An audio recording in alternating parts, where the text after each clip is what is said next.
안녕하세요 여러분. 북한에서 탈북한 지 12년째 되는 송지용입니다. 이렇게 부활절날 아름다운 여기 전주 이 교회에 저를 세워주신 하나님께 정말 감사드립니다.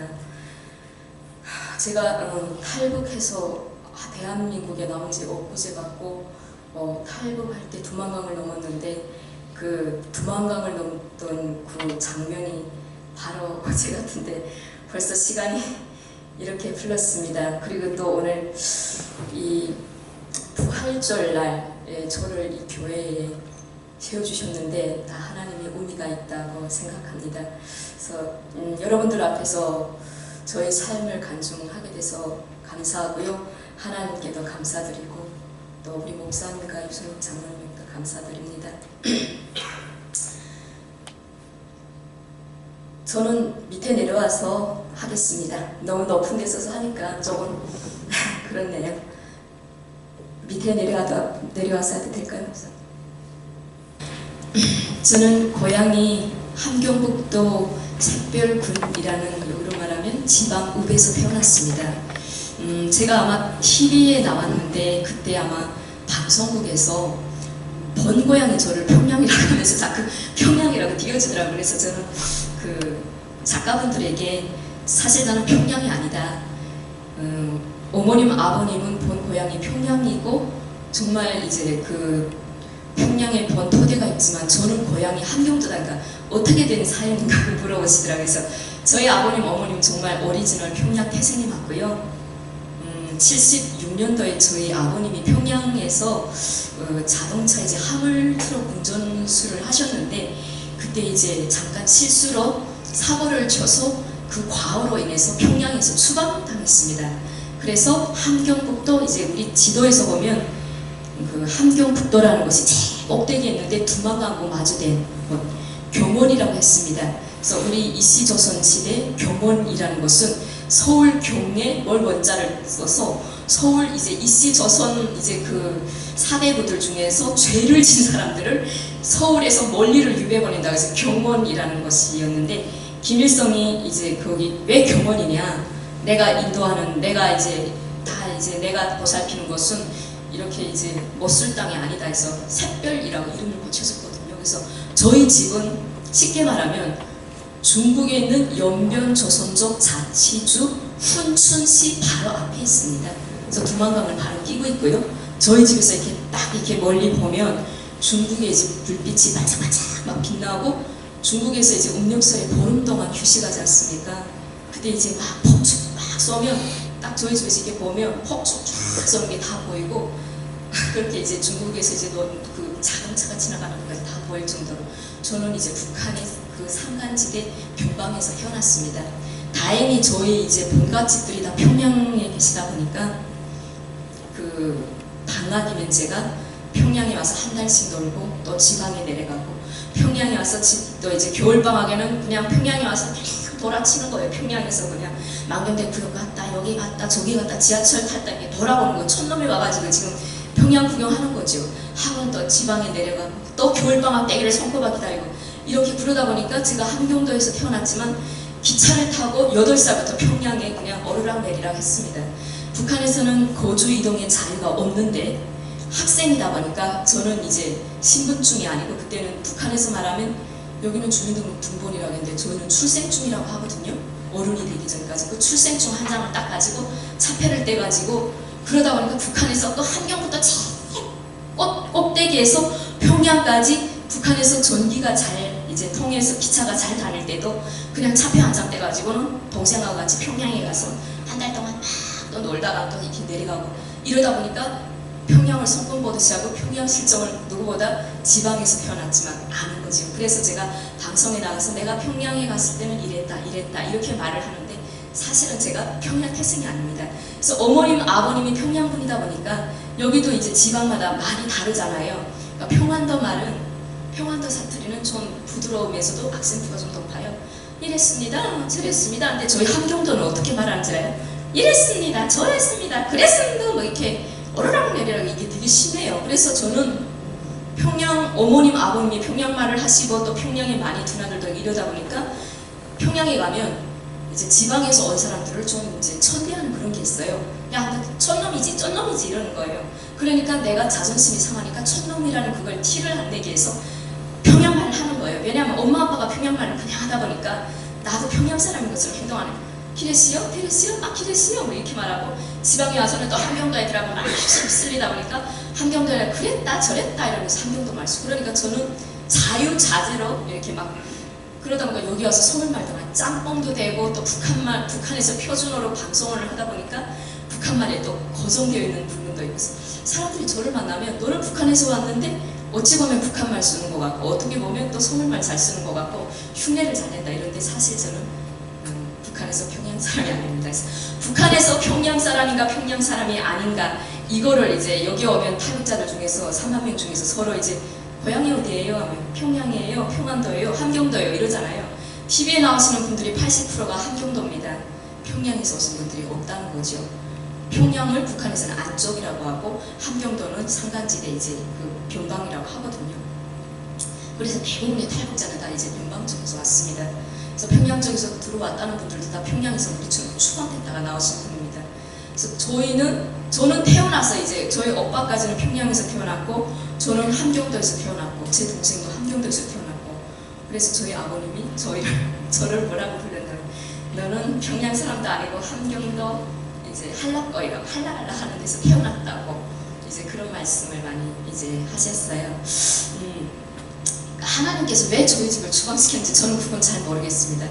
아버지가 뭘 잘못해서 평양에서 추방됐어? 평양에 가면 이모들은 잘 살고 이모 뭐 삼촌네 집 가봐도 우리 지방에서 사는 것보다는 쉽게 사는데 쉽게 말하면 밥을 해먹어도 평양에 있는 사람들은 석유 건노라고 아시죠? 석유 건노에다가 이제 som냥으로 딱 부어서 거기 심지에다가 이렇게 쫙 비춰서 유무 가마에다가 이제 밥을 해먹어요. 근데 지방에서 사는 사람들은 어떻게 밥을 해먹냐면요. 이제 농촌에서 할머니 할아버지가 하는 것처럼 아궁이가 있습니다. 부뚜막에 들어가서 갈구락지로 이제 부직갱이라고 하죠. 할머니 할아버지들 많으니까 그 말 제가 알잖아요. 부직갱이로 다 부집어내고 거기에 나무를 떼서 거기는 또 이제 함경도 쪽 석탄이 더 많이 나요. 나무를 다 충당할 수가 없습니다. 그래서 나무볼을 절반쯤 떼다가 나무의 화력이 땡겼다 할 때 석탄을 막 퍼부어서 이 가마 4개를 다 끓여야 됩니다. 그걸 8살 때부터 제가 그런 밥을 했습니다. 밥만 합니까? 밥하고 국하고 집집마다 이제 지방에는 돼지를 한 마리씩 키우거든요. 그러면 돼지 모기도 삶아야 되고 닭이 있으면 닭 모기도 삶아야 되고 강아지 모기까지 이렇게 하니까 농촌에서 자랐습니다. 저는 지방에서 자랐거든요. 그래서 한 번씩 제가 평양에 갔다가 지방에 내려올 때면 쓸쓸했어요. 아, 평양에서 사는 사람들은 특혜를 받고 살고 있구나. 나는 지방에서 사니까 정말 우리 엄마 우리 아버지는 어렵게 살고 있구나. 그리고 지방 사람들은 참 순박하고 착하게 사는데 정말 살기가 너무 어렵구나. 이걸 느꼈습니다. 그때는 북한이 고난의 행군이 아니라서 제가 어렸을 때까지만 해도 그래도 배국제도가 돌아갈 때였습니다. 배국제도라는 게 북한은 사회주의 나라라고 해서 우리가 뭐 나가서 내가 사장이라든지 우리 대한민국처럼 나가서 내가 뭐 사업을 한다든지 내가 회사에 취업을 해서 월급을 받아서 그걸로 뭐 내가 롯데마트에 가든 장마당에 가든 시장에 가든 내가 필요한 생산품을 사서 내가 알아서 충당을 해야 되는데 북한은 안 그렇습니다. 고급 간부들부터 말단 노동자에 이르기까지 직장에 출근을 무조건 해야 되고 출근을 하면 배구표를 해줍니다. 그 배구표를 가지고 한 달 동안 살 수 있는 국가가 지정한 배급소에서 쌀도 흰쌀만 주는 게 아닙니다. 쌀 30%, 옥수수 70%에서 3대 7로 계산해서 줍니다. 그래서 옥수수가 없을 때는 중국에서 들어온 밀이라든지 러시아에서 들어온 밀 같은 거 그것도 통밀입니다. 통밀. 그런 걸 이제 배급으로 딱 주면 그걸 알아서 쪼개 먹던 채소 먹던 어떻게 먹던 한 달 동안 요거로 우리가 생활을 해야 되고 그리고 뭐 한 달에 한 번씩 그렇게 질 좋은 뭐 신발은 아니더라도 국가에서 만드는 그 국산 신발이라고 해서 그걸 이제 내주고 작업복도 공장에서 내줘야 되고 심지어 집에서 이제 충당하는 소금, 간장, 된장 이런 것까지도 식료품 상점 그리고 우리가 학교에 갈 때 입는 교복까지도 국가에서 내주는 게 사회주의 체제입니다. 그래서 모든 사람들이 직장이 없는 사람은 없습니다. 무직자가 없는 거죠. 노숙자가 없는 거죠. 모든 사람들이 내가 아파서 심지어 집에서 휴식을 한다고 해도 어딘가에 조직에 얽매여 있습니다. 북한은 8살부터 조직에 들어가는데 그 조직이라는 게 소년단 조직, 그리고 소년단 조직에서 중학교 3학년에 가면 산업총 조직이라고 해서 사회주의 노동청년 동맹이라고 해서 뛰어내린 넥타이는 딱 벗고 김일성이 뼈치달게 만들고 그 조직에 다 망라됩니다. 그 조직에서 또 18세가 지나면 조선노동당이라고 하는 당원 조직을 꿔서 당원 조직에 못 들어가는 사람들은 직맹이라고 해서 직맹 조직, 협동농장원들은 농맹 조직. 조직의 거미줄처럼 엉기성기 엉켜놓고 그걸 중심으로 수직으로 피라미드처럼 쫙 올라간 게 조선노동당이고 그 조선노동당 꼭대기에 김정일이 있고 김일성이 있는 것입니다. 법보다 김일성, 김정일이 말이 위에 있고 법치국가가 아닙니다. 김정일이 한마디 말이면 그것이 곧 법이고 그것이 바로 이제 헌법으로 개정될 수 있는 게 바로 북한입니다. 말하자면 독재 나라죠. 그런 나라에서 어려서부터 말꼭지를 뗄 때부터 아버지 원수님 고맙습니다. 친애하는 지도자 김정일 동지 고맙습니다. 그렇게 하며 살았고 마치 김일성이나 김정일이 제가 있을 때는 김정일 시대였지요. 신인 것처럼 받들어 모셨습니다. 그게 받들어 모셨다는 게 어려서부터 선생님이 거기서 자란 선생님이 그런 식으로 세뇌 교육을 시키고 모든 공장 기업소에서 그런 식으로 세뇌 교육을 시키고 세계 어떤 나라의 방송이라든지 라디오라든지 어떤 정보라도 들으면 반당 반영용 종파 분자로 락인 찍혀 잡혀가고 이러기 때문에 꼼짝 달싹 못하고 그냥 우리가 사는 이것이 최대 인간의 행복이고 이게 마침 다르구나 이렇게 살았던 것입니다. 그렇게 이제 살다가 제가 이제 북한에서는 하나님이라는 걸 모르죠. 종교라는 걸 전혀 모르죠. 종교를 북한에서 가르쳐줄 때 뭐라고 가르쳐주는지 압니까? 종교는 아편이다. 왜 아편인가? 종교는 사람의 상위 의식을 마비시키는 아편이다. 사람이 창조적으로 발전하려고 하는데 종교를 믿음으로 해서 발전하려는 걸 더 이제 저해시킨다. 그래서 종교를 믿으면 너희는 우리 당 조선노동당을 배반하는 배반자들이 된다. 그래서 일반 교화서가 아니고 종교를 믿는 사람들은 정치고 관리소라고 하는 수용소죠. 들어가면 뼈도 못 나오는 곳입니다. 그런 쪽으로 이제 잡아가는 게 북한이거든요. 그 사회에서 그냥 저는 그렇게 이제 어려서부터 모범생이었습니다. 그러니까 엄마 아빠가 죄를 짓고 평양에서 추방된 것도 아니고 아버지가 잠깐 과거를 보면서 김정일이 70년대에 등국할 때 평양에서 요만한 잘못이라도 하는 놈들은 다 지방으로 싸그리 추방보내다 보니까 평양에는 알짜 핵심들만 200만 명, 200만 명, 400만 명 그 정도만 이제 평양 그리고 평양에서 사는 사람들은 평양 시민증이 있습니다. 그걸 가지고 어디든지 이제 자기는 자유롭게 가지만 지방에서 평양 한번 올라가려면 여행중 빨간줄 광고를 그걸 보름 동안 기다려서 떼야 됩니다. 그것도 빨리 떼기 위해서 경찰서에 가서 뇌물을 먹여야 됩니다. 그렇게 지방 사람들하고 평양 사람들하고 이렇게 이제 간격을 만들어 놓고 모든 것을 꼼짝달싹 못하게 하는 게 북한입니다. 그런 속에서 저는 뭐 태어난 게 죄도 아니고 그냥 그렇게 자라난 거지요. 어려서 이제 자라날 때부터 김일성의 주체사상에 거기에 그냥 뿌리 깊게 이제 학습하고 교육하던가 그냥 거기에 세뇌돼서 살다 보니까 이게 인간의 삶의 최대 행복인가 보다. 그렇게 이제 알고 이제 살았는데 가끔씩 제가 의문이 들 때가 있었어요. 저희 아버님이 술을 드시면 한 번씩 한탄을 딱 하시는데 이 나라 정책이 풀려먹고 저 나쁜 새끼들이 역사를 왜곡한다 막 이런 식으로 이제 가끔씩 얘기를 하셨어요. 그래서 북한에서 제가 역사를 딱 배울 때 신라가 7세기 전에 백제 고구려를 먹어서 이제 통일했다 이 말을 배워 안 줍니다. 왜냐하면 고구려의 정통성을 고려의 정통성을 지키기 위해서 자기네 조선이라는 거는 고구려의 정통을 지켜야 되는데 신라는 외세를 당나라를 꾸려들여서 통일을 했기 때문에 그거는 인정을 안 한다는 거예요.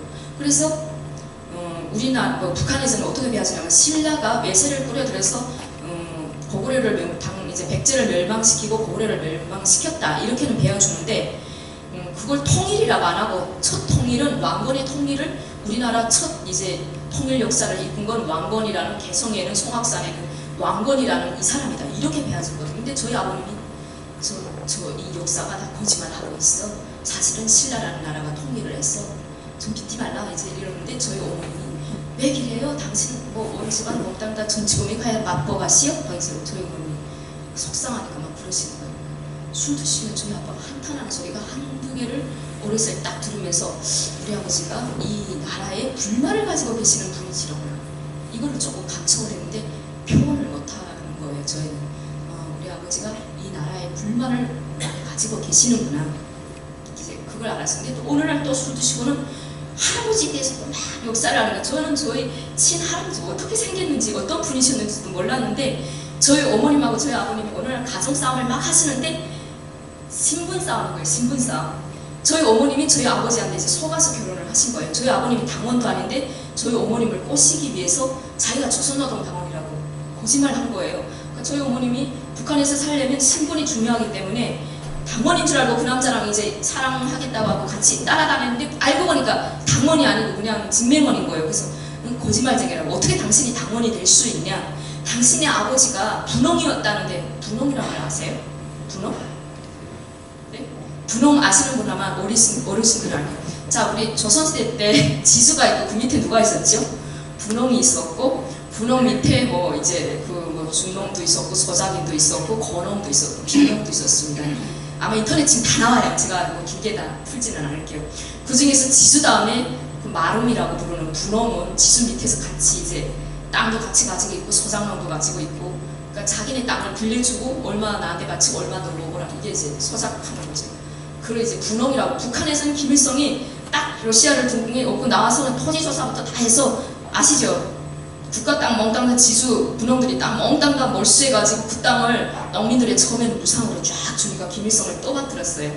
막 김일성 만세까지 불렀어요. 그러다가 차츰적으로 장애인도 있고 구석에는 혼자서 농사 못 짓는 사람들도 있으니까 협동농장이라는 걸 꾸려라 해서 몽땅 다 국가농장으로 만들어놓고 협동농장을 만들어놔서 몽땅 다 국가 걸 만들어놓고, 그러니까 땅을 다 무상으로 이제 뺏어버린 거죠. 그 농민들을 시켜서, 무식한 농민들을 시켜서 너희가 지수들을 쳐서 그 땅을 다 뺏어라 해가지고 나중에는 그 땅을 국가가 마치 더 이제 자기네가 이제 경영을 해주듯이 이제 국가 걸로 예속시킨 겁니다. 그래서 북한에는 공장, 기업서, 땅 모든 것은 개인 사회라는 게 전혀 없습니다. 모든 것이 다 국가 거거든요. 처음에 대한민국 가서 뭐 빌딩 막 이렇게 높은 데 올라가면 저건 국가가 지었나? 막 우리는 막 그렇게 생각인데, 뭐 저거는 뭐 삼성이라는 기업이 짓고 저거는 뭐 어디가 짓고 SK가지고 막 이러시는데 처음에는 그런 게 이해가 안 됐어요. 저희는 그런 데서 살다 보니까. 그래서 그런 이제 어머님하고 아버님이 막 이렇게 다투는 소리를 듣다가 저희 어머님이 홧김에 너희 아버지니 엄마는 너희 이제 친할아버지, 너희 아빠는 이제 너희 친할아버지는 그냥 분홍이야 이러는 거예요. 그래서 학교 때 배웠으니까 분홍? 엄마 우리 친할아버지 분홍이었어? 분홍이었대? 그래서 내가 우리 아빠한테 물어봤어요. 커서 아버지 평양에서 추방된 게 아빠가 잠깐 그 교통사고를 낸 거 가지고 추방된 게 아닌 것 같다. 맞아, 다 성분이 다 따라가는 거야. 신분이 따라가는 거야. 신분. 그 분홍이라는 그 딱지가 있었기 때문에 나 이제 평양에서 이제 다 추방된 거지. 그래서 저까지는 3대이기 때문에 크게 미치지 않는데 너 열심히 하면 그래도 지방에서 살지만 내가 열심히 하면 그래도 이루어질. 내가 북한에서는 열심히라는 말보다 부지런하다는 말을 해서 내가 부지런히 정말 힘 닿는 끝까지 하면 너는 그래도 올라갈 수 있으니까 열심히 해라는 거. 저는 정말 네모나게 살았어요. 거짓 시각에.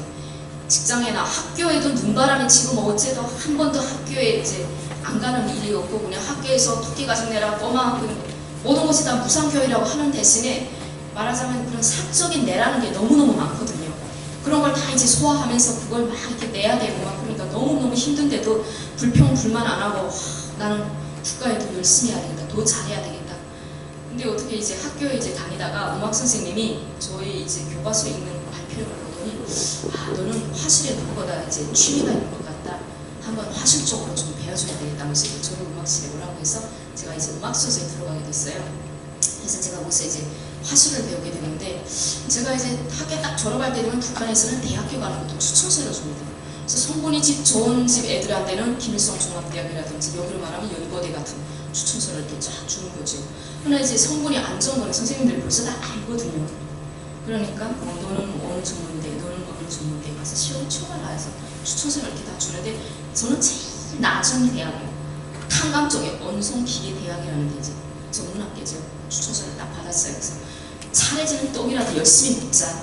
이걸 가지고 내가 불평불만을 해서 뭐하냐 그래서 갔어요. 근데 거기는 하도 가는 대학생이 없다 보니까 내가 가는 게 합격되더라고요. 시험 뭐 별로 힘든 것도 없대. 다 합격되고 뭐 똘똘하게 보이지도 합격됐어요.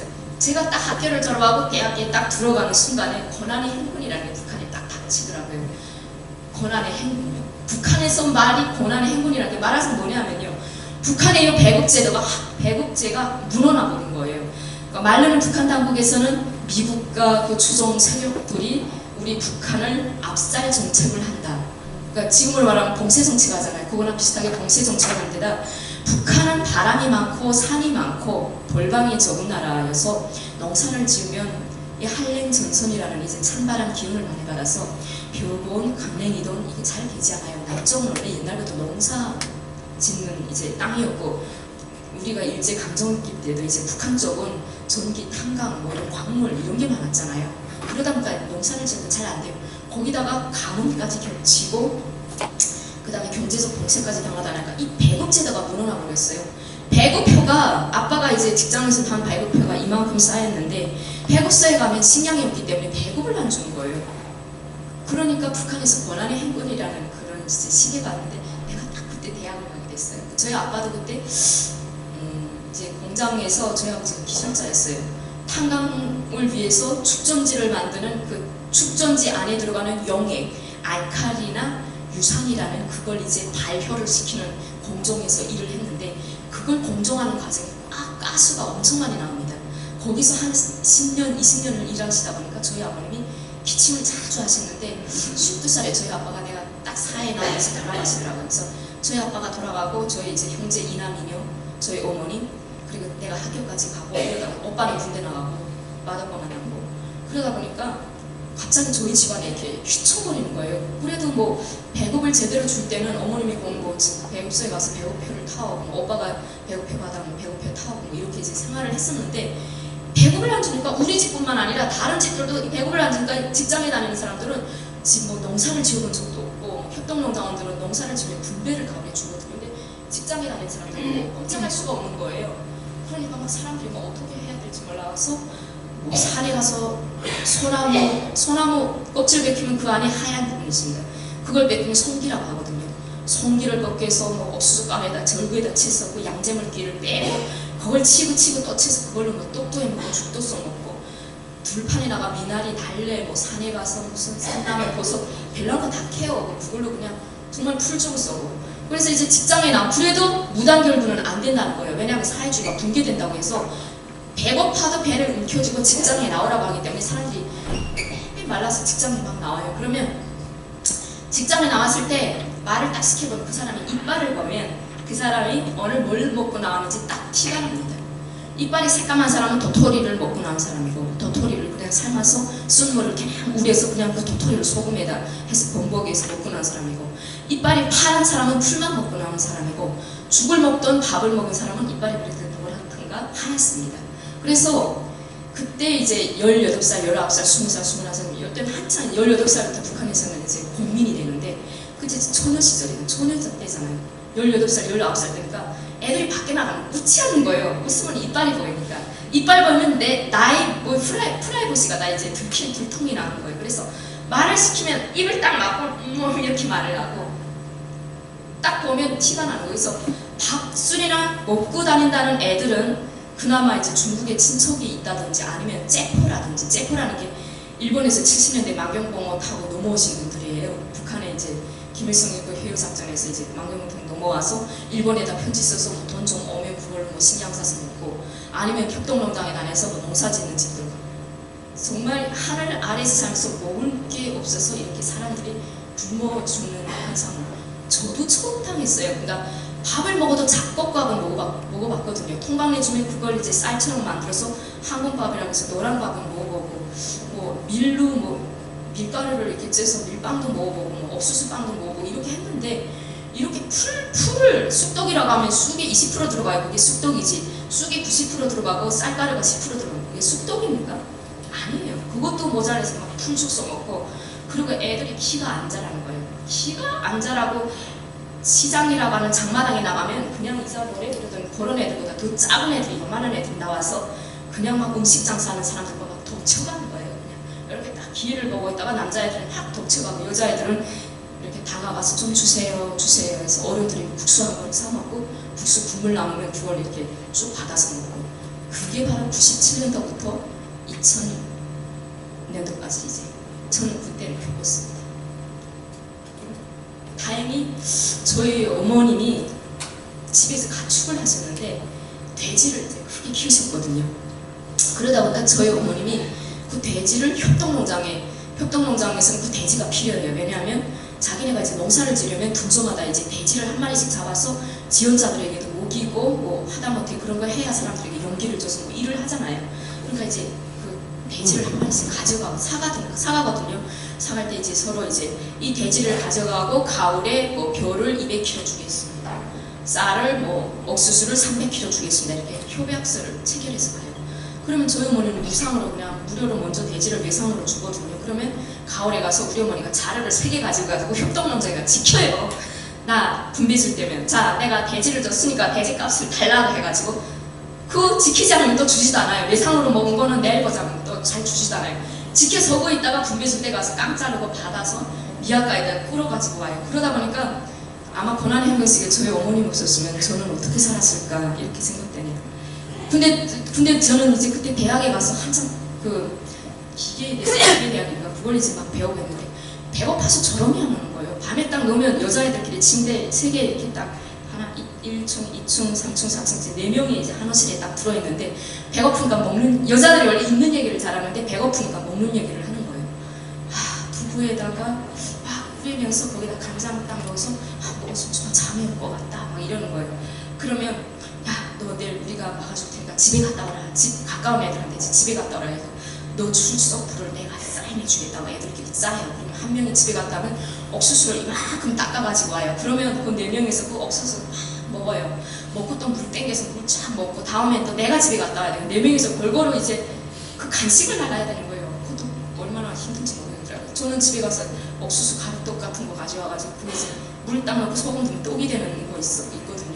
그런 거 이제 가져다가 미식가루를 가져다가 이제 같이 먹고 막 이렇게 했는데 내가 이 생활을 이제 3년 동안 이 전문학교를 다니려면 우리 집이 바닥날 것 같더라고요. 그래서 아무래도 안 되겠다 해서 저는 도중에서 이제 주폐하고 이제 왔는데 제 명단이 탄강이라는 곳에 딱 가더라고요.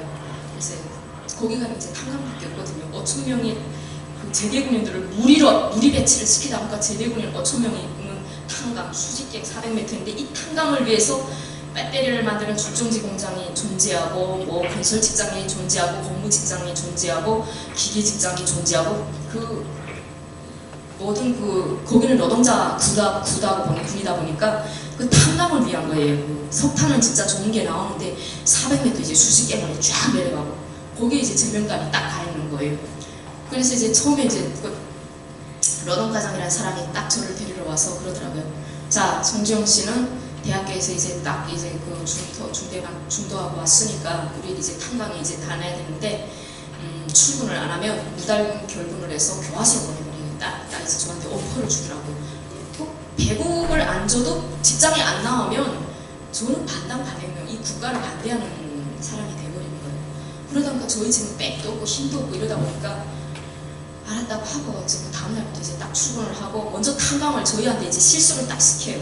400m 수직계는 딱 여기로 말하면 엘리베이터죠. 엘리베이터인데 여기는 엘리베이터가 안전하다가는 탄강에는 엘리베이터는 앞디디디가 푹 뚫려는 엘리베이터 추락하는 그런 엘리베이터 물 뚝뚝 떨어지는데 400m 쫙 들어가 탄강이라는 데 제가 그래서 구경을 해보면 여기서 일을 하면 내 인생을 완전히 쫑치겠구나 이 생각을 딱 하려니까 정신이 바짝 차려지는 거예요.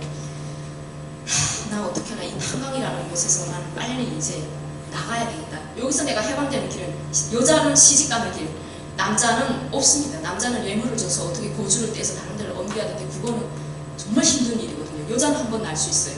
결혼하면 되거든요. 앞쪽에 있는 다른 게 있는 쪽으로. 근데 마침 그 집 속에 선동부 책임자는 사람이 저를 딱 찾아왔더라고요. 야, 너 학교 때 화실을 좀 했다면서 우리 선전대 들어오면 어때? 이러는 거예요. 거기는 탄강이 안 들어가도 되고 선전대는 여기다 완장 딱 끼고 사람들 앞에 딱 나서가지고 선동하고 김일성, 김정일에 대한 세뇌 교육시키는 말하자면 김정일이 나팔수인 거예요.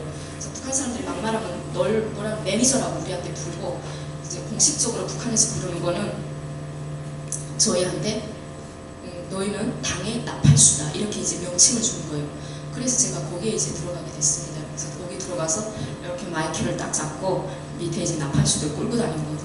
그래서 앞에 이제 딱 나와서 경제 선동을 하는 겁니다. 사람들이 이제 5,000명이 쫙 출근을 할 때 정문에 당의 고를 높이 받들고 오늘도 당의 부름을 높이 받들고 현장에 출근하고 있는 전체 당원들과 근로자들이여 석탄을 하면서 이제 쫙 이제 연설을 하는 거예요. 그러면 뒤에서 나팔수들이 나팔 쫙 불고 그게 이제 저의 일이었습니다. 거기서 조금 더 발탁이 돼서 제가 그 기업소의 1급 방송원까지 됐습니다. 그래서 방송원이 되면 나팔수들 들고 안 다니고 제가 혼자 단독방에 이렇게 앉아서 그 당의 선전 정책을 쫙 해설해주고 선전하고 오늘 해야 될 가업에서 일대 혁신을 일으키자 하면서 이제 쫙 하고 이제 저는 시간이 많은 거예요. 그리고 저의 직속 상관은 선전비서가 되는 겁니다. 그래서 저는 제 힘으로 거기까지 이제 올라온 게 답니다. 거기서 이제 일을 하다가 군사방어를 하던 저희 오빠가 행방불명이 됐거든요. 강원도 김하에서 계시던 분이. 그 오빠가 이제 군사방어를 하고 제대되고 이제 대한민국에 이제 고난의 행군이니까 제대돼서 이제 와서 이제 잠깐 저희 집에 한 2개월인가 있다가 없어졌습니다. 두마강 확 먹어서 이제 혼자서 지도 보면서 대한민국까지 온 거죠. 몽골을 거쳐서. 그래서 그 저희 오빠가 2000년도에 이제 2000년도 7월 25일 날인가 저희 집에 어떤 브로커 분이 오셨어요. 그래서 오셔서 저희한테 이제 너희 오빠가 이제 우리 오빠가 행방불명 되는데 죽은지 사는지 모른다. 그러니까 한번 전화를 해봐라 이러시더라고요. 그래서 너무 당황했거든요. 저희 오빠는 한 2년, 3년째 연락이 안 되는 걸 알고 있는데 무슨 전화인가 하니까 이거는 북한 전화가 아니고 중국 전화기인데 그러니까 국경연설이니까 중국 기지국을 쓰는 거예요. 이게 이제 너희 오빠가 중국에 있는데 한번 전화를 해봐라 해서 그 전화를 딱 들어서 전화를 했는데 저희 오빠 목소리가 맞더라고요. 그래서 우리 오빠가 맞냐 아니고 맞다는 거죠. 그리고 오빠 우리 어렸을 때 뭐 했지 않나? 우리 같이 물고기 잡으러 들판에 나가서 붕어랑 막 잡던 생각 안 나? 너 물통 들고 다녔잖아. 막 이런 얘기를 하니까 우리 오빠가 맞는 거예요. 그래서 오빠 죽지 않고 살아있었구나 막 이러면서 얘기를 막 하는데 그때 브로커가 저희한테 500달러를 이제 오빠가 보내줬다면서 이제 저희한테 주더라고요. 그래서 저희 생활이 조금 이제 나아졌습니다. 그 오빠 덕분에 이제 그게 12월 25일이었습니다. 12월 24일은 김정일의 엄마 김정숙의 생일이라서 저희가 이제 공연하고 행사하다 보니까 제가 아침부터 저녁까지 너무 힘들고 바빴어요. 모든 그 소개 다 하고 행사하고 진행하고 이러다 보니까 너무 힘들었거든요. 근데 그 다음날 이제 저녁에 어떤 남자분이 오셔서 그 일이 딱 있었는데 너무 고마우면서도 한편은 떨리고 이렇게 되고 그래서 우리 집에 타격을 입지 않을까 어떤 고난을 당하지 않을까 그것 때문에 너무 힘들었거든요. 근데 저희 오빠가 너희 거기서 결혼도 하지 말고 이왕이면 여기 대한민국에 왔으면 좋겠다 이러시더라고요. 그래서 오빠는 중국이 아니고 대한민국에 있다는 거예요. 그래서 오빠 저번에는 남조선에 있다더니 이번에는 대한민국이라는 나라에 있어? 내가 물어봤어요. 그러니까 대한민국이 남조선에 있고 남조선이 대한민국이다 이러는 거예요. 그래서 그래요? 그래서 그때 이제 저희 오빠가 대한민국에 있다는 걸 알고 저도 이제 많이 이제 떨렸거든요. 그리고 죄를 지은 느낌 갑자기 제가 죄를 받는 그런 느낌이 들었어요. 내가 지금 사람들 앞에 나서서 사람들 보고 당에 충성하라고 그러고 선전하고 이렇게 하면서 뒤에서는 우리 오빠는 반당 반응이 종파분자는 남조선에 가 있구나. 이걸 한 순간부터 저는 막 정체성의 혼란이 막 이렇게 밀려오더라고요. 그리고 그때도 고난의 행군이다 보니까 그때 김대중 대통령이 좀 도와줘서 북한에 그래도 식량이 조금 그때는 2000년대부터 조금 풀렸거든요. 배급이라는 걸 막 석 달에 한 번씩 뭐 15kg, 10kg 이렇게 주긴 줬어요.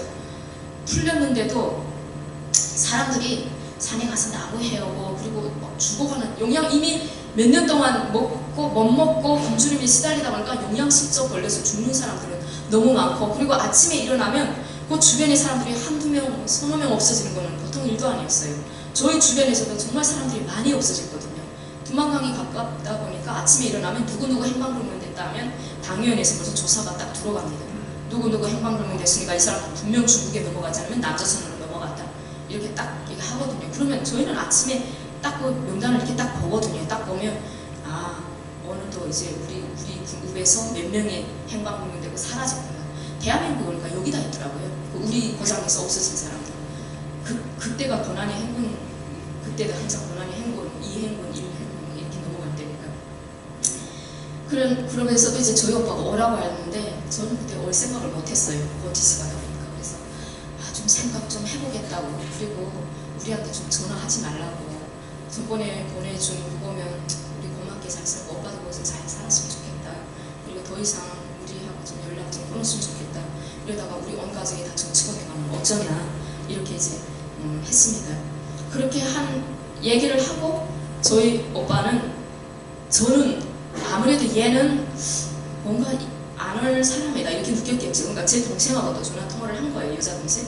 근데 저희 여자 동생은 저희 오빠하고 사귈 때부터 잘할 때부터 사이가 되게 좋았고 대화가 통하는 사이였거든요. 그러니까 제 동생한테 저희 엄마랑 해서 같이 두만강 가서 자기 얼굴 보러 두만강까지만 나오라고 어느 날. 그러면 자기가 거기서 해코도 좀 나누고 엄마 얼굴 한 번만 보고 죽는 게 소원이라고. 뭐 자기 지금 병 걸렸는데 당장 죽게 됐다는 거예요. 그래서 엄마 얼굴 보는 게 소원이라니까 내 동생이 나한테는 말 안 하고 우리 엄마한테 싹 말하는 거예요. 엄마 어느 날 어디까지 두만강 주변에 가면 오빠를 볼 수 있으니까 가자 해가지고 저희 어머님도 아들이라고 하니까 만사같이 쳐놓고 제 동생하고 같이 두만강가에 가서 오빠를 본 거예요. 그 군대들한테 림을 다 주고 보고 넘어오려고 하니까 우리 오빠가 못 넘어가게 하고 구경시켜준다고 베이징 그 중국 난명이라는 곳까지 데리고 가고 베트남 캄보디아 국경까지 다 넘게 이제 그 교회 그 선을 통해서 비행 NGO 단체 선을 그쪽에다 넘게 했습니다. 근데 일이 잘 되려고 했는지 안 되려고 했는지 모르겠는데 아무튼 이게 다 하나님의 뜻인지는 모르겠는데 저희 어머님하고 제 동생이 그 둘이 하나 교회 천기현이라는 목사님이 그 선이었거든요. 근데 그때 돈을 이미 다 지불한 선은 앞차 8대였고요. 그 뒤에 차는 돈을 지불을 안 했는데 중국에 있는 탈북자들을 좀 더 이방 처소를 통과시키는 거 8명만 통과시키면 8명 통과시키는 거나 뭐 16명 통과시키는 거나 뭐가 다르냐. 이미 보초서 뇌물을 다 줬는데 2대를 통과시킨 거예요. 근데 저희 동생하고 어머님은 발을 씻다 보니까 첫 번째 차에 타야 되는데 두 번째 차에 탔다고 해요. 첫 번째 차에 자리에 다 타다 보니까. 근데 그 베트남인가 어느 국경에서 롱고방이라고 하는 그 차 앞에 차는 통과를 시키는데 이 차는 돈을 더 내라면서 통과를 안 시켰다고 해요. 어머니 말, 동생 말이죠. 그러니까 내 동생하고 어머님은 미리 여기서 우리 오빠가 다 손을 놔서 돈을 다 미리 다 준 손이었고 브로커를 통해서. 근데 이 차는 나머지 사람들은 돈을 다 안 내는데 여기서 돈을 더 내라 이러니까 그러면 자기네가 빨리 이 차까지 돈을 다 내서 통과시켜야 하는데 돈을 요만큼 주고 2차를 통과시키려고 하다 한 차는 통과됐는데 이 차가 통과 안 됐는데 그쪽에 어머님하고 동생이 쓴 거예요. 그러니까 거기서 잡혔어요. 잡혀서 거기서 소리 다 쏘고 북한 쪽으로 북송됐습니다. 그래서 저희 동생하고 어머님이 북송돼서 경찰서 여기로 말하면 보위부 국정원이죠. 국정원 보위부 감방에 한 40일 동안 갇혀서 고생을 했습니다. 아마 저한테 아마 그 난간을 주려고 그런가 봐요. 그래서 처음에 저는 몰랐는데 보위부에서 어떤 사람이 와서 너 동생하고 엄마가 지금 보위부 감방에 있다. 너한테도 그렇게 연락이 왔냐? 나는 모르는 있다. 나는 정말 안 알렸으니까. 한 가족에게도 저한테는 안 말해줬던 거예요. 그래서 이제 도시락을 딱 싸가지고 제가 딱 면회를 갔더니 보위부에 간 그 국정원 감옥이라고 하죠. 여기로 말하면 국정원이에요. 북한도 국정원하고 이제 그 일반 경찰서가 이게 다르거든요. 면회를 안 시켜주는 거예요. 죄를 이것도 그냥 경제범이 아니고 정치적으로 나라를 배반하려고 지금 남조선의 바다가 걸렸기 때문에 일반 사람들처럼 먹을 걸 구하려고 중국에 그냥 나왔다가 북송된 사람들하고 대한민국을 목표로 해서 오다가 그런 베트남이나 그런 국경에서 걸린 사람들하고 차원이 다릅니다. 그러다 보니까 정치범 수용소를 보내기 위한 서류를 이것들이 지금 만들으라고 보위부에서 안 보내는 거예요. 그게 2003년도입니다. 그래서 야, 엄마하고 동생을 생떼 같은 엄마하고 동생을 정치범 수용소로 보내게 됐구나 하고 정말 많이 울고 여기 대한민국에는 저희 둘째 오빠 지금 전화 통화를 많이 이렇게 막 다투게 정말 많이 다투고 왜 나한테 이런 막 힘든 일이 자꾸 이렇게 겹치는 거고 막 울기도 정말 많이 울었어요. 그리고 이제 엄마하고 동생을 잃게 됐구나. 정말 귀신이라도 있으면 좀 도와줬으면 좋겠다. 근데 하나님이라는 건 정말 몰랐거든요. 북한에서 이제 저희가 살 때 그 하나님이라는 게 저희 동네에 지하교회인지는 모르겠습니다. 지금 생각하니까 지하교회인 것 같아요. 그 할머니가 일요일마다 어떤 할머니들을 몇 명씩 모아놓고 떡 치워먹고 박수치고 하나님에 대한 노래를 부르고 수령에 대한 노래를 불렀는데 하나님에 대한 노래를 부르고 그러다가 거기 누가 한 명이 가서 수파에 이제 고발을 하다 보니까 그 할머니 8명에다가 그 할머니를 전문적으로 치료해주던 구강과 선생님이 있었어요. 여자 선생님. 그 선생님은 와서 그냥 할머니가 가끔씩 쇼크 먹으면 캄파 같은 거 주사 놔주고 이랬는데 그 선생님까지 그 예수쟁이, 그러니까 기독교에 이제 세뇌됐다고 해가지고 다 잡아갔거든요. 그래서 명칭이 반당 반유명 종파 분자다 해가지고 밧줄로 쫙 한 줄로 서서 이제 묶어가는데 모든 사람들이 다 구경했어요. 야, 저 할머니가 60대 넘었는데 저런 할머니가 우리나라에 숨어있는 간첩이었구나. 그때는 그냥 간첩이라면 간첩인 줄 알았죠. 근데 그 할머니를 봤을 때 지금 봐서 어디 간첩일까요? 사람들 지나가는 사람들 보면 다 웃으면서 인사하고 항상 얼굴이 화가 없어요. 그런 할머니가, 그러니까 지금 보니까 그 할머니가 지하교연인 거예요. 그 할머니 딸이 있고 그 딸한테는 또 손녀도 있었는데 그냥 남편하고 깡제로 이혼시키고 그 할머니 딸 그다음 할머니와 같이 기도드리던 그 8명에다가 그 치료해주던 의사 선생님까지 다 잡아갔거든요. 싸구리. 그러면서 그 할머니한테서 나온 게 성경책이 나왔어요. 각각 주제가인데 그러다 보니까 저는 하나님께 그 할머니는 그 자기를 간판하지는 의사한테 너는 이따가 좋은 나라로 갈 거다. 하나님이 너를 지켜줄 거야. 이런 말을 자주 했는데 이 의사 선생님이 가서 고발하지 않았다는 그런 죄 때문에 의사 선생님이 잡혀간 거예요. 근데 그때 막 저는 정말 뭐 있으면 막 붙들고 싶고 쥐구멍이라고 있으면 막 숨고 싶고 막 사람들이 나를 보고 막 저주의 눈길을 보내겠고 막 알죠? 막 북한이 막 혁명적인데 막 보조돼가지고 일반 사람들 막 죄인이라고 몰아치고 다 같이 막 죄인을 몰아치고 그러니까 제가 얼마나 괴롭고 막 힘들었는지 몰라요. 그래서 야 나는 이제 이 땅에서 못 살겠다. 나는 빨리 여기서 시집가서 다른 데를 뜨든지 엄마하고 동생이 어떻게 되면 빨리 여기서 이 고장에서 내가 떠야 되겠다 이 생각을 그때 하고 있고 정말 뭐 귀신이라도 있으면 날 좀 도와주세요 막 이럴 때 저희 오빠랑 다시 통화했는데 저희 오빠가 그러더라고요. 마지막으로 한 번만 해보자. 내가 돈을 한 300만 원을 더 보내줄 테니까 그 보이게 직접 연계해가지고 엄마하고 동생을 찾아라. 저희는 누구한테 뇌물을 줘야 저희 엄마하고 동생을 찾는지도 몰라요. 근데 이거는 국가 보이부기 때문에 뇌물을 줘도 찾는 게 아닌데 저희는 그 거래꾼한테 속아가지고 돈도 이제 오빠가 보내준 300만 원 다 떼었어요. 돈도 다 떼면서 엄마하고 동생 나올지도 못하고 이제는 내일 모레면 너네 엄마하고 동생은 다 이제 정치권으로 간다고 이제 다 그러더라고요. 그래서 너무 힘들어서 야 이제 살 때 같은 엄마를 잃기로 했구나 해서 정말 막 이제 엄마만 거기 잡혀가면 우리 오빠가 이제 결단 내겠다 이제 끝내겠다고 이제 막 그때 막 그랬거든요. 오빠 때문에 이제 엄마하고 동생이 이제 그렇게 됐다고 이제 그때 나한테 막 그런 고난이 안 오더라고요.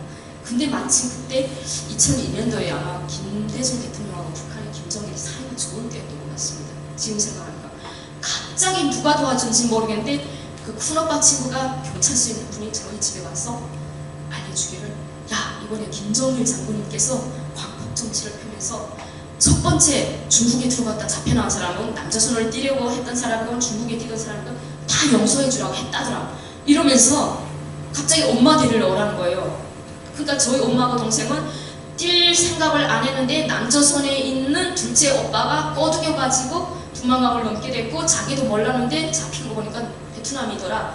이렇게 된 걸로 다 되다 보니까 주동이 아니고 피동인 거예요. 그러다 보니까 저희 어머님하고 동생이 그 다음날 나오게 됐습니다. 갑자기 내일 모레까지 간다고 했는데 내일 데리러 오라고 해서 데리러 오는데 뭐 그냥 가면 되지 않을까 수레를 가지고 오라는 거예요. 그러니까 어머님이 거기서 40일 동안 너무 고난을 받다 보니까 걸어서 들어갔었는데 걸어서 나오지 못한다는 거예요. 그래서 수레를 끌고 가서 어머님을 가만히 깔고 거기다 눕히고 동생은 이제 저희 맏오빠가 가서 자전거 뒤에다 태워가지고 한 4km 되는데 저희 집까지 개우 끌고 왔거든요. 어머님 집에다 눕혀놓으니까 그냥 뼈에다 가지만 남았어요. 그냥 그 감옥 안에 들어가서 잠 안 재고 계속 물어봤던 거 또 물어보고 하면서 거기다가 거기다 감옥 안은 더 하잖아요. 옥수수를 막 11씩 세서 이렇게 그냥 먹든지 말든지 이렇게 주고 이러다 보니까 사람이 먹지 못하는 데다가 그 고난을 그렇게 40일 동안 그렇다고 막 고문은 또 안 했는데 여자니까 고문을 하는데 남자는 또 때린다고 해요. 그래서 이제 어머님하고 동생이 그렇게 돼서 이제 나와가지고 다행이다. 이제 나왔으니까 이제 영양보충 시키면 산다 하는 그런 마음으로 이제 그 다음에 이제 일이 풀리겠다 이제 그렇게 됐어요. 그랬는데 한 2달이 딱 지나고 3달 되니까 그 다시 김포도 남조선하고 관계가 틀렸는지 어쩐지 모르겠는데 동생을 어머님은 나이 드셨으니까 가만 놔둔데 동생은 젊었기 때문에 교화서를 대신에 이제 1년 동안 보내서 혁명화 시킨다는 거예요. 그러면서 다시 저서를 작성하니까 안정부에 나오라는 거예요. 그러니까 막 또 제 동생이 눈물 흘리고 울고 불고 밥도 안 먹고 자기는 처녀 그때 22살밖에 안 된 처녀잖아요.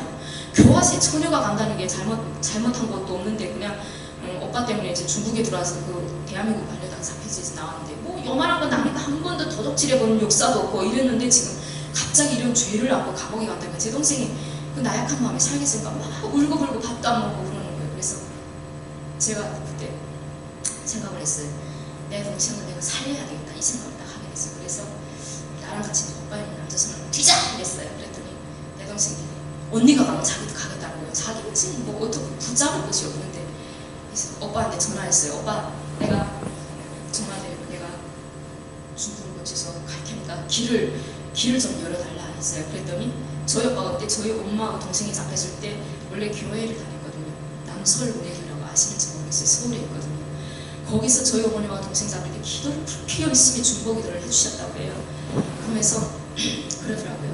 너희 오는 것도 우리가 기도로 무사히 데려오겠다고 그러더라고요. 아니 지금 죽고 살고 하는 문제가 달렸는데 왜 기도라는 말을 자꾸 하냐.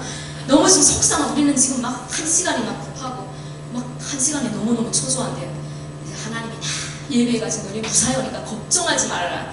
걱정하지 말긴 뭘 걱정하지 말아라. 두만강 넘을 때부터 물 안에 빠져서 죽을 뻔하고요. 군대들이 물론 저희를 넘겨주는데 그러니까 제가 수영을 좀 하거든요. 그래서 이제 뭐 수영장에서 막 수영할 때는 그나마 뭐 개구리 헤엄이든 뿌리리 헤엄이든 막 하는데 이 두만강은 물살이 얼마나 빠른지 밑에 돌멩이가 다 굴러가거든요.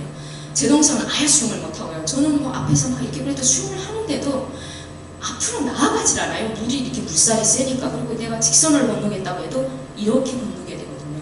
그러면 앞에서 이 군대가 팬티바람에 딱 물 안에 뛰어들어가서 저희한테 이제 구명대 하나씩 주거든요. 그 구명대에다 끈을 딱 달아서 자기 입에다 물어요. 그러면 자기가 막 어느 정도 헤엄치가다가 그 끈을 딱 잡아당기면 저희가 앞으로 슉 나가요. 그렇게 해서 다 넘겨주고 그 자리에서 브로커들이 돈을 딱 이민표로 이제 그때는 쌌어요. 이민표로 400원인가 500원밖에 안 줬어요. 동생하고 저 두만강 넘은 거 이민표를 1000원 줬거든요. 한국 돈으로 20만 원 정도예요. 그때는 이렇게 넘어서 거기서 이제 브로커가 대기하고 있다가 또 조율을 받아서 베이징까지 이제 옮겨줍니다. 브로커가 다 달라요. 그 과정마다 다 돈을 줘야 되거든요. 그러니까 저희 오빠가 여기서 그냥 열심히 일해서 저희 데려오는 거 자기 죄를 지었으니까 지금 저희를 돈 주고 지금 데려오는 판인 거죠. 그래서 베이징까지 딱 갔는데 거기서 손이 딱 막힌 거예요. 너무 탈북자들이 많이 움직이다 보니까 베트남, 캄보디아 이 선은 다 막혀버렸고 몽골 선이 하나 남았고 그리고 한 가지 더 선은 영사관을 뛰어넘어서 오는 길이라고 하더라고요. 근데 영사관이라는 게 단장이 이렇게 높은데 아무리 사다리를 채순다고 해도 군대들이 와서 이제 그 경비선은 그 중국 경찰들이 이제 저희를 다리까람이라도 이렇게 잡으면 저희는 거기서 체포되면 또 북선당하는 거예요. 그러니까 영사관은 뛰어들 생각을 전혀 못하고 우리는 힘들어도 총에 맞아 죽더라도 몽골 선으로 택하겠다 했어요. 그게 행복한 선인지 죽을 선인지 몰라요. 그냥 그 브로커가 그럼 너네 몽골 선을 간다. 근데 대신에 얼어 죽을 각오는 해라. 굶어 죽을 각오도 해라. 막 이러고 저희한테 막 엄포를 넣더라고요. 지금 생각 웃으는데 그때는 웃음도 안 나왔어요. 그냥 밥이 먹고 나면 너무 안 가더라고요. 여기가 이제 묻히게 가지고 신경을 자꾸 쓰고 언제 잡힐지 모르고 막 추격당하는 느낌? 그런 속에서 살다 보니까 그래서 이제 몽골까지 또 막 들어가는데 탈북자 한 20명이 모이더라고요. 이 브로커도 우리 둘만 데리고 가면 자기가 돈이 안 되는 거예요. 어디서 모아내서 탈북자 20명을 모았어요. 할머니 6살짜리 애, 뭐 남자, 여자 해가지고 북한, 평안도, 무슨 항해도, 무슨 함경도, 항해남도, 뭐 함흥, 별난 데서 온 탈북자들, 오합지자들 다 모아놓고 저희 동생하고 저까지 이제 20명이 그 알렌까지 가는 주 베이징에서 기차를 타고 차표도 탁탁탁 나눠져요. 알아서 정점에서 내리라고 해요. 이건 중국말 한마디도 못하는데 그냥 차표만 따닥 나눠주면서 내리라고 해요. 그러니까 동생하고 저하고 기차에 딱 멍청하게 딱 탔는데 이거 중국말도 모르지 그냥 아무 데나 앉았어요. 앉고 보니까 그게 내몽골로 가는 차다 보니까 제 동생하고 제가 얼굴이 제일 하얗더라고요. 다행히 저희 어머니가 피부가 좀 예쁘거든요. 그래서 제 동생하고 제가 얼굴이 제일 하얗고 다른 사람들은 다 간질감질한데 중국말 하나도 못하는데 그래서 제가 그 앞에 중국에 한 4년인가 5년 계셨던 여자분이 있었는데 그분한테 그랬어요. 언니 저희랑 좀 같이 가면 안 돼요. 저 중국말 진짜 몰라서 그런다. 근데 그분도 탈북자거든요. 안 된다. 경찰한테 걸리면 너 중국말 못하는데 나까지 잡힐 수 있다. 어쩔 수 없다. 날 미워해도 어쩔 수 없다. 나는 살고 너는 죽더라도 어쩔 수 없다. 한 사람에게 살아야 된다는 거예요. 그러니까 나도 어떻게 말을 할 수가 없더라고요. 그 여자가 너무 야속하고 미운데도. 그래서 알았다고 하면서 이제 동생하고 저하고 따라가더라고요. 한 한참 가는데 차폐군들이 막 시작되는 거예요. 막 떨린다는 거는 정말 이루 말할 수 없고 머리카락이 막 이렇게 곤두서더라고요. 어떻게 해야 되지? 내가 내 동생을 지켜야 되는데 그때 막 서글로 막 이 길을 빨리 넘기게 해달라고 막 서글로 쫓아가면서 눈 감고 가만히 있었어요. 근데 경찰이 어떤 애 표가 가는데 뭐라고 하는데 표라는 말을 제가 명확하게 들었거든요. 그래서 이제 차표를 2개 다 제가 지겠다고 딱 냈어요. 근데 딱 오더니 딱 찍더니 그냥 덜어주더라고요. 그리고 딱 지나가면서 다시 또 이렇게 보는 거예요. 그리고 눈 감고 또 잘했어 했어요. 근데 지나가는 거예요. 살았다. 또 차표군을 하면 어쩔까 하는데 차표군을 안 하더라고요. 그래서 마지막 정점까지 오니까 20명이 다 왔더라고요. 근데 그 저를 이제 외면했던 그 아줌마도 그 사이 왔더라고요. 그래서 제가 너무 화가 났어. 말도 안 하고 막 이렇게 돌아올 수 있었거든요. 그 다음 또 그날 저녁에 10시부터 국경을 넘는다는 거예요. 넘다가 군대들이 그 중국 공안들이 차가 달려와서 총을 쏘더라도 죽는 놈은 죽고 뛰는 놈은 그냥 뛰라는 거예요. 브로커가. 그러니까 하나 총에 맞는다고 해서 5명 다 잡히니까 한 사람은 죽더라도 다 뛰어라. 그리고 저는 동생하고 제가 오잖아요. 동생이 총에 맞던 잡혀도 나보고 도망가라는 거예요. 그리고 내가 잡혀도 동생 보고 도망가라. 근데 말이 안 되는 건 저는 달리기를 잘하는데 제 동생은 달리기를 못해요. 형도 못 쳐요. 운동 부족이에요. 저. 그러니까 내가 그랬어요. 아니 동생이 잡히는데 내가 어떻게 나만 살겠다 혼자 도망가는가 했더니 아니 그러지 말고 그 노예 오빠도 말했다. 둘 다 잡히면 돈으로 둘 다 구원하기도 힘들고 너네 둘 다 잡혀나가면 말 맞추기도 힘들어서 둘 다 위험해지니까 한 명이 잡혀야 한 명을 구출하는 거죠. 상식 맞잖아요. 그게 현실적으로 두고 보니까. 그래서 제가 동생 보고 했어요. 야 지금 브로커도 그렇고 오빠도 그렇고 내가 안 잡혀도 너가 잡혀도 나보고 도망가라고 하는데 너 안 잡히겠으면 열심히 도망가라고 했어요. 그리고 지금 밤에 10시 반부터 저희는 그냥 그 운동복 입은 거고 다 벗어놓고 그냥 반팔 8월 10일이었거든요. 그때가 2004년 운동 바지 입고 그 배낭에다 수건 딱 하나만 입고 운동화 끈 딱 조이고 그냥 그 딱 달렸어요. 그냥 몽골하고 내몽골하고 그 몽골 국경을 달리다가 그냥 한 번씩 엎드렸다면 무슨 훈련을 받는 것 같아요. 딱 엎드렸다가 또 일어나서 막 달리고 해서 달렸는데 한참 달리다가 보니까 초소가 이렇게 철조망치 그런 게 나타나죠. 그거 중국하고 몽골 사이로 철조망이 있더라고요. 그걸 딱 넘고 나니까 두 번째 막 달리면 또 철조망입니다. 달릴 때에 우영군으로 이제 북한에 가셨던 70대 할머니 돌아가시고 대한민국에 묻히고 싶어서 손자하고 아들하고 탈북해서 돌아가셨고요. 6살짜리 여자아이를 데리고 가는 엄마가 있었어요. 그 여자는 그 딸하고 엄마는 둘이 손잡고 얼마나 잘 다루는지 그 6살짜리는 징얼거리지도 않고 울지도 않고 엄마가 조용하라면 조용하고 엎드리라면 가만히 엎드려 있고 그 모래무지에 얼마나 말을 잘 듣는지 저는 그러다가 한참 달리다가 보니까 내 동생이 안 보이는 거예요. 앞에. 야, 내 동생 떨어졌구나. 나도 막 달리다 보니까 내 동생을 챙기지 못했거든요. 그래가지고 뒤를 딱 돌아봤는데 그 할머니하고 아들하고 손자가 오는 그 폐하고 그 2명이 있고 다 내 동생이 아닌 거예요. 야, 이거 떨어졌구나. 큰일 났네. 하고 이렇게 보고 앞을 딱 봤는데 내 동생이 제일 앞에서 열심히 달려가서 야, 저건 혼자 살겠다고 해서 이렇게 열심히 달려가니까 보니까 이제 제일 앞에서 달려가는 거예요. 달리기를 원래 못하는 아이였거든요. 그래서 막 달려서 철조망 3개를 다 넘고 거기서 브로커하고 이제 바이바이를 했습니다. 인사하고 감사하다고 하고 거기서 이제 저희한테 임무 주기는 몽골 군대들한테 이제 연락을 해라. 그 연락하는 길이 호복판에 가만 서 있으면 몽골 군대가 와서 저희를 잡는다는 거예요. 근데 그때 비가 내리고 새벽 2시 반이었는데 저희가 너무 열심히 달리다 보니까 빨리 넘은 거예요. 10시 반부터 새벽 2시 반까지 넘었는데 비가 오는데 호흡을판에 새벽 7시까지 서 있어 봐요. 넘을 때는 더워서 다 반팔 입고 넘었는데 너무 추워서 이빨이 이렇게 되다 보니까 여기가 막 새파랗게 얼고요. 정말 저는 막 그때 북대기라도 있으면 뒤집어 쓰고 싶고 야 도로 막 가고 싶고 너무 추워가지고 그때 생각하면 너무 추워서 정말 7시까지 7시 반까지 그렇게 견뎠거든요. 정말 조금만 있으면 막 저체온증으로 다 죽을 것 같더라고요. 막 온몸이 다 이렇게 됐거든요.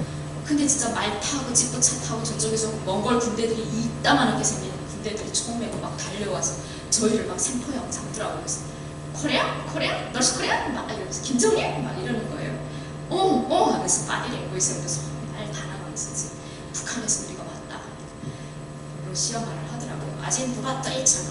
인원수를 막 세더니 20명이라든지 저희를 남자들은 한 줄로 쭉 묶어서 들고 여자들은 말에 태워가지고 쳐서 들고 가고 그래서 이제 대한민국 유사관하고 통해서 대한민국에 한 달 만에 이제 저희가 이제 왔습니다.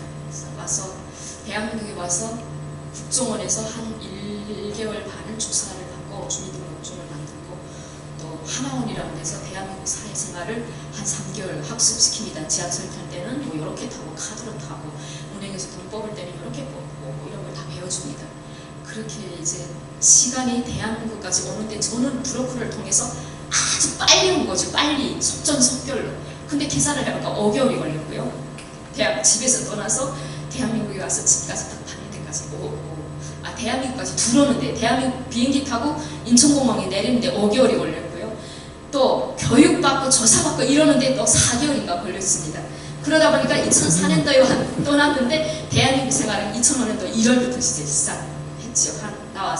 나와서 집도 이제 집 딱 받고 이제 뭐 16평짜리 이제 국가에서 이제 임대해주는 거 거기 딱 이제 들어가서 뭐 동사람들이 와서 청소해주고 그리고 이제 아무것도 없지요. 영락교에서 뭐 이런 쟁개비하고 이불 같은 거 하나씩 주고 그리고 알아서 이제 자력갱생으로 정착금은 석 달에 한 번씩 꺾어서 주는 거고 나올 때는 이제 저희한테 현금으로 200만 원을 딱 줍니다.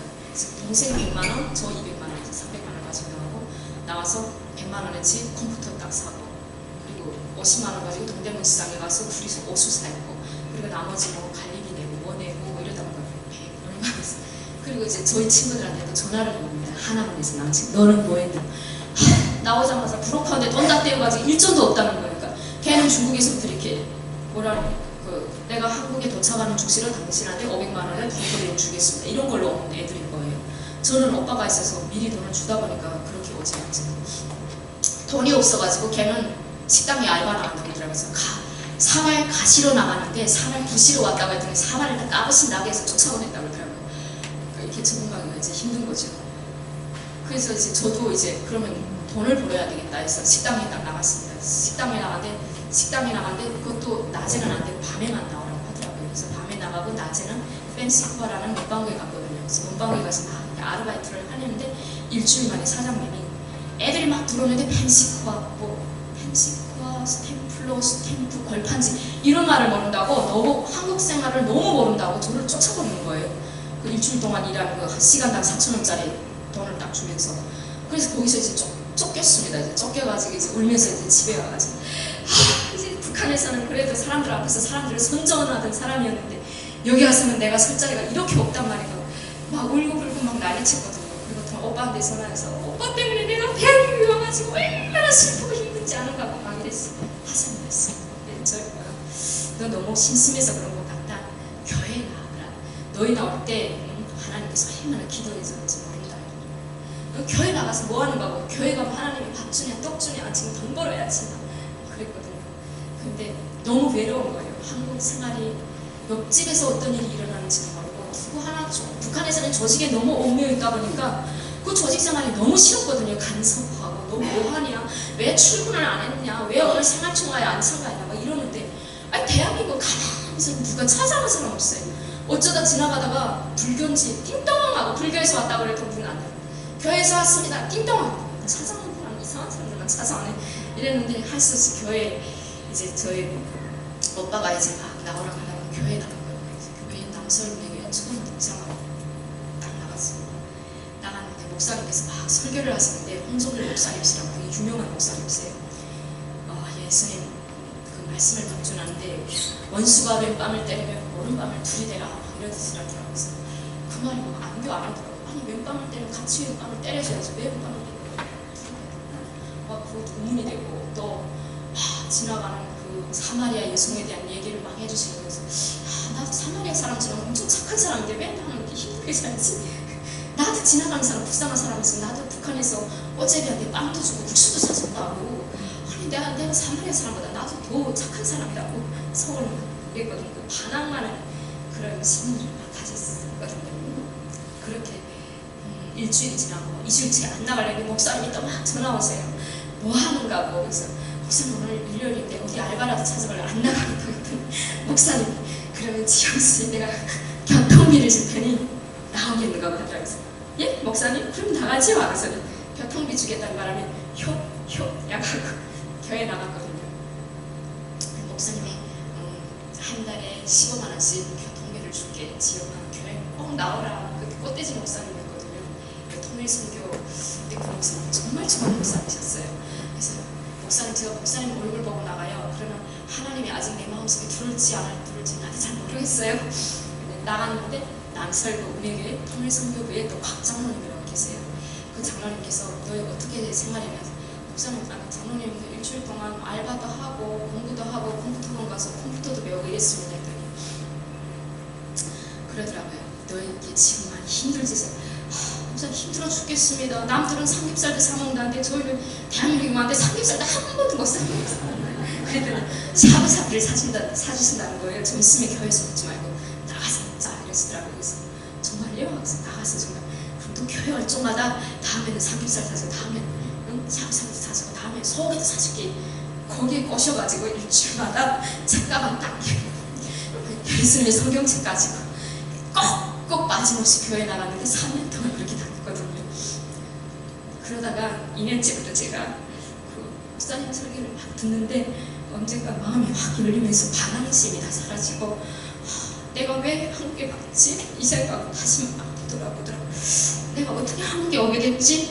남들처럼 두만강을 넘어서 얼려고 마음먹은 사람도 아니고 풀죽을 막 먹다 온 사람도 아니고 옥수수밥이라도 그나마 먹었고 엄마 아빠가 일찍 돌아가고 있다고 다 성인될 때까지 저희를 뒷바라지에서 키워주시는 분들인데 누구처럼 어려서부터 꽃집을 자란 것들은 내가 왜 한국에 왔지? 막 그게 정체성이 막 드는 거예요. 사람들이 한국 사람인 것처럼 보였는데 얘기를 물어보면 제가 사투리를 하니까 북한에서 오셨냐? 그래서 북한에 대해서 여쭤보고 막 이러니까 처음에는 호기심을 갖다가 나중에는 원숭이 보듯이 보고 호기심으로 잠깐씩 관심 가졌다가 어느 순간에는 북한에서 왔다는 거 알려진 날에는 획 돌아서는 그런 어떤 일반 사람들이 그런 모습들을 위해서 대한민국 사람과 나는 분명히 나는 당신들하고 똑같이 대한민국 국민임에도 불구하고 외국에도 나갈 수 있는 여권도 가지고 있고 똑같은 대한민국 국민인데 나는 탈북자라는 이유 하나만으로 당신들이 뭐 외면할 때문에 나는 왠지 이 사람들하고 같이 살고 싶지 않다. 도로 북한에 가고 싶다. 이 생각이 막 가끔씩 막 안겨. 막 힘들고 그때 막 정체성의 혼란이 왔다 갔다 했습니다. 그때 너무 힘들었어요. 그렇게 이제 교회 다니면서 조금 마음이 열리고 어느 순간부터 제가 창세기를 읽게 됐습니다. 창세기. 성경책을 그렇게 읽으라고 했는데 저는 정말 잘 읽지 않았거든요.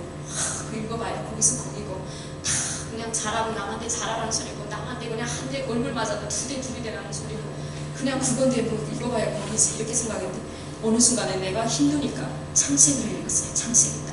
요셉에 대한 이야기를 3번, 4번 읽었습니다. 더 나가지도 않고 전지도 않고 그러다가 창세기에서 제가 45장 5절 말씀을 딱 보면서 요셉이도 애굽에 가려고 간 게 아니고 형들이 질투를 해서 팔아먹었잖아요.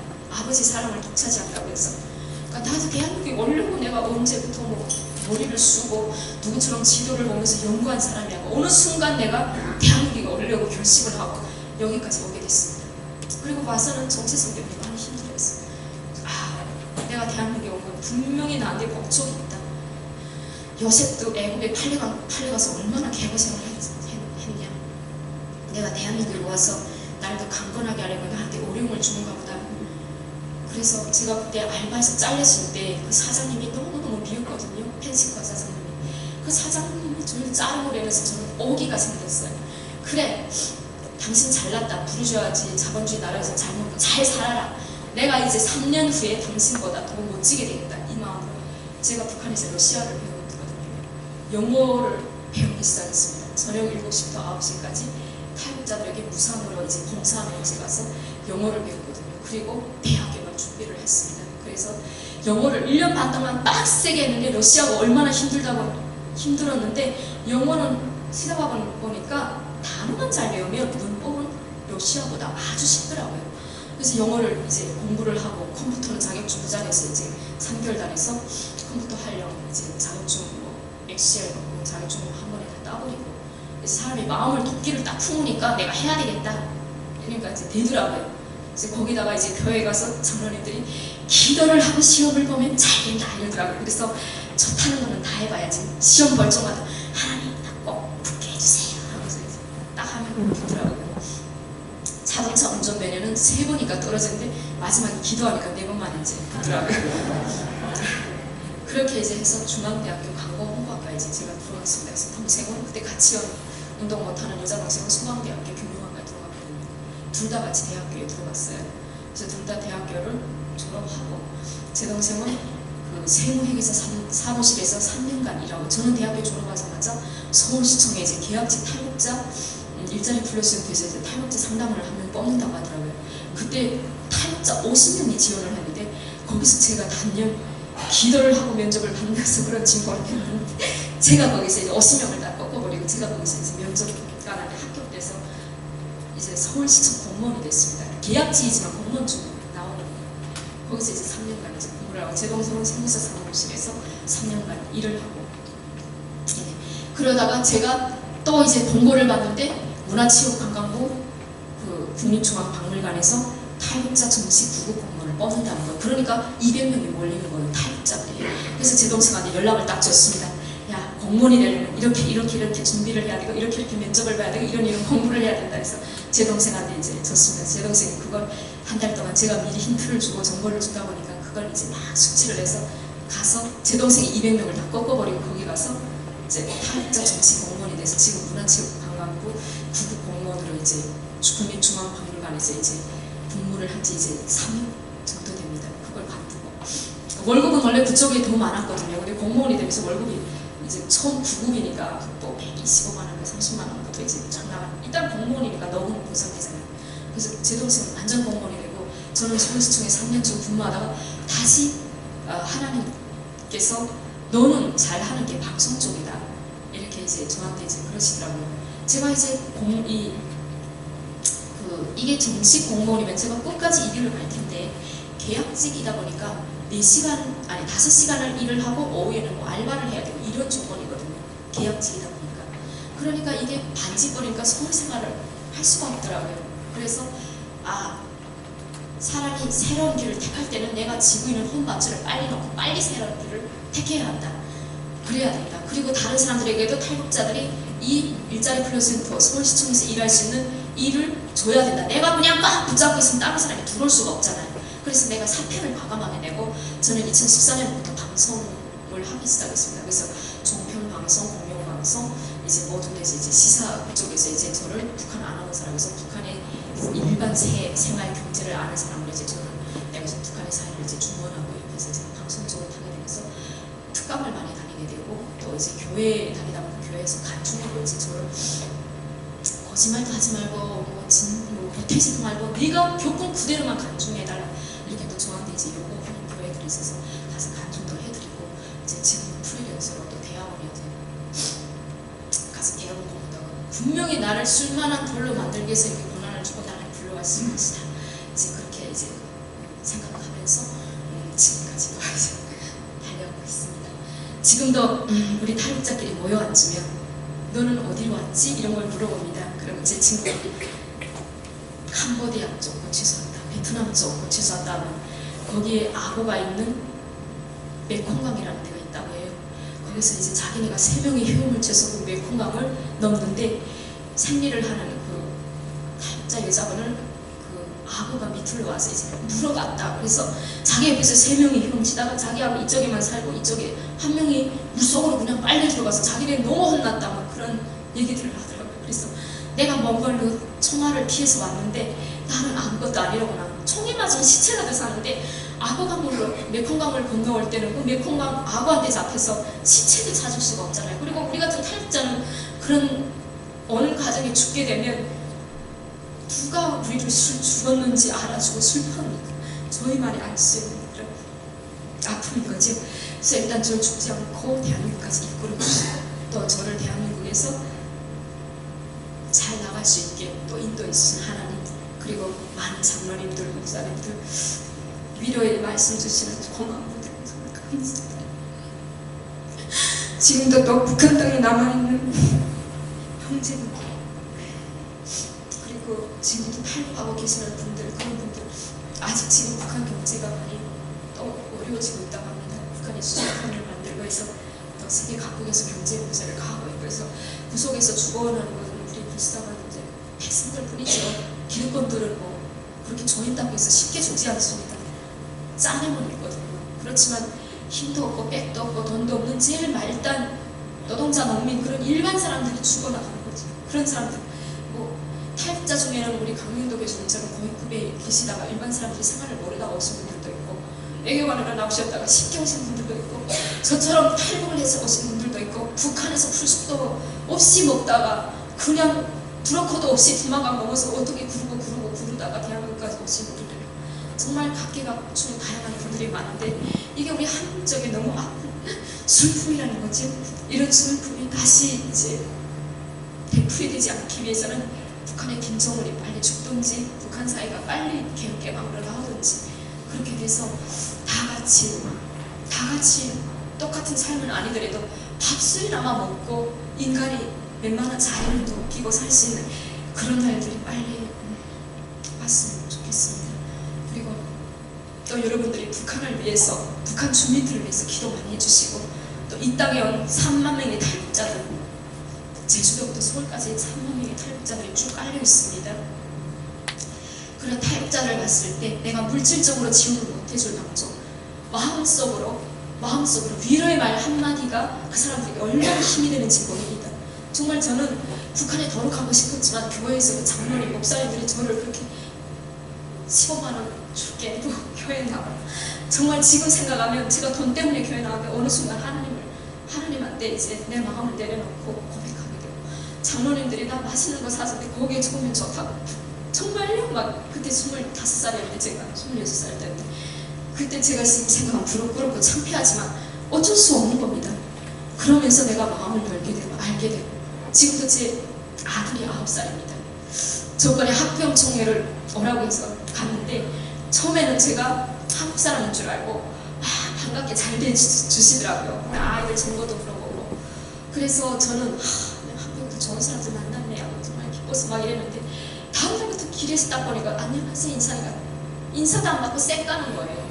그래서 왜 그러지? 왜 여기서 쌩 깐다고 말하자면, 왜 내가 뭐 잘못한 것도 없는데 왜 인사하는데 저렇게 피해가지? 내가 북한 사람인 걸 안다고 그다음부터 날 모른 척하는 거예요. 그래서 제가 너무 화가 나기도 하지만, 이제 하나님을 믿는 사람으로서 그걸 화가 난다고 하는 표현하면 안 되잖아요. 저희 아들은 제가 방송에 너무 나가서는 압니다. 그래서 제가 저희 아들한테 그랬어요. 제가 엄마는 북한에서 온 사람인데도 틀린 거고, 너보다 어렵게 살았고 힘들게 살았어. 그렇지만 엄마는 대한민국에 가서 누구보다 열심히 살았고, 너희 엄마들 중에서 엄마처럼 대학원까지 다니는 엄마 있으면 나와봐라. 방송에 나가서 엄마처럼 말 잘하는 엄마 있으면 나와버리라. 엄마 위대하지? 내가 막 아들한테 내 자랑을 막 한 거예요. 그렇지만 너 지금은 너의 친구들이 탈북자라는 말을 이해를 못하기 때문에 학교에 가서 우리 엄마 탈북자고 방송에 나와 이런 말 절대로 하지는 말라. 알았지? 우리 엄마는 그냥 멋있는 분이고 프리랜서다. 이렇게는 말을 해라. 내가 이랬어요. 그러면서도 한편으로는 이 마음이 뭔가 물과 기름? 내가 더 잘되고 내가 더 멋있게 돼서 탈북자의 모델이 돼야 되겠다. 이런 생각. 그리고 내가 더 열심히 살아야 되겠다. 그리고 서울시청에 다닐 때 저도 월급 100만 원도 못 받았거든요. 5시간 일하는데. 그래서도 탈북자들이 저한테 저보고 성공한 탈북자라고 해서 막 탈북자들이 줄줄이 찾아오면 제가 밥을 사줬습니다. 서울시청에서 주는 그 밥을 10원을 사가지고 그분한테 샀어요. 나는 그분들보다 직장을 가지고 있어요. 그렇지만 월급은 적지만 그 사람들 앞에서 다 어려워요. 이렇게 말을 할 수 없잖아요. 그래도 그 사람들은 나 서울시청에 다니니까 북한으로 치면 평양시청에 다닌다고, 평양시당에 다닌다고. 내가 북한에서 평양시당에 다닐 수 있으니까 평양도 친척이 있어서 마음대로 왔다 갔다 하겠지. 다른 사람들은 이만갑에 나오는 애들은 평양이라는 데 구경도 못했어요. 지하철도 못 타봤고 만실의 언덕이 어디 있냐 다 몰라요. 이만갑에 나오는 애들 알아, 문화, 걔네 다 무상 촌거리에서 살잖아요. 그렇게 산간지, 우리는 그래도 걔네들보다 산간지대는 아니지만 노동자 탄광지대니까 더 힘든 데서 살던 애들. 그렇지만 대한민국에 와서 하나님께서 나 이만큼 씌워주고 내쉬어주고 정말 감사하죠. 감사하고 항상 이 보답하기 위해서 또 북한 동포들 위해서 제가 더 열심히 잘해야 되겠다는 생각이고, 또 여러분들께 부탁드리고 싶은 것은 제가 이제 말씀드렸듯이 북한 동포들 위해서 기도해 주시고 우리 탈북자들 잘 적응할 수 있도록 여러분들이 응원의 말 한마디 해주시고 그런 부탁을 드리고 싶습니다. 오늘 감사합니다. 1시간 하려고 했는데 많이 길어진 것 같습니다. 감사합니다.